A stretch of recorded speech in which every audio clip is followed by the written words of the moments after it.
My name is Terry Arnold and I work for a global research marketing organisation. It's a consultancy and we're based in London. My experience and expertise actually started with Unilever, as you mentioned, and quickly went on to become Pan-European brand manager in Unilever. And then I moved to BBDO International, where I was in charge of global brands. And then finally I ended up working for a research marketing company in London, but it was a global research marketing company. So the methodology that we implement, broadly speaking, it was inherited from my days at Unilever, but obviously being an exceptional approach, we've applied it elsewhere. It consists of four principal elements. First element is research, and that is a generic and deep dive into the sector that we're exploring.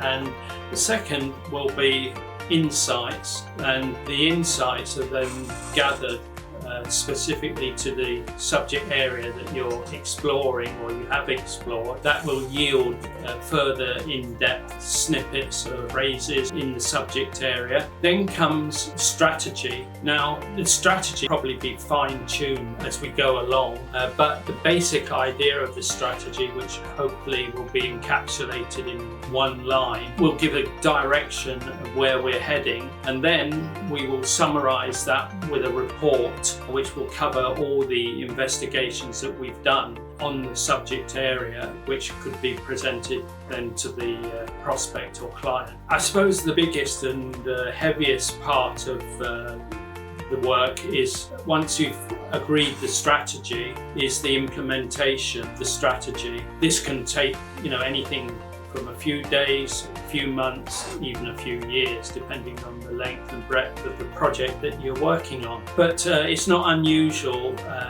to work for 1 year, shall we say, implementing a strategy, especially if it's a new strategy. You probably give it 1 year and then take on board all the results and then decide afterwards whether you're going to change the strategy or implement a new one. If it's a very dynamic market, it would probably warrant having a new strategy or an update of the strategy. When you're talking about implementation, there are several areas in implementation. One is planning. You have a detailed plan, and if you have a look at some of the planning that I've done over the years, it is highly detailed. Initially, we used to break the planning down even to days, and it could be for a quarter, it could be for a month, it all depends how you want to categorize it. I would also then add that if after the implementation, then you update the costings and see if the strategy is still working according to the costings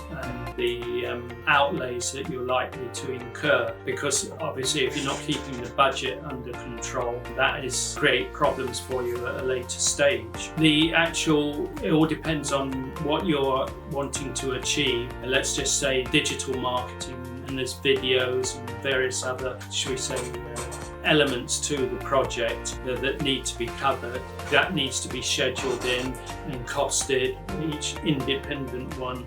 So events that you might want to attend, and the teams of people that might be involved in that. So there's a diverse range of aspects in the implementation. And then on top of all that, I would then come back to maybe update the planning in terms of budget control, and finally, keep in touch with the client on those costings and how the project is progressing. Then you're ready to move on to the next category, which is describing your findings in a report.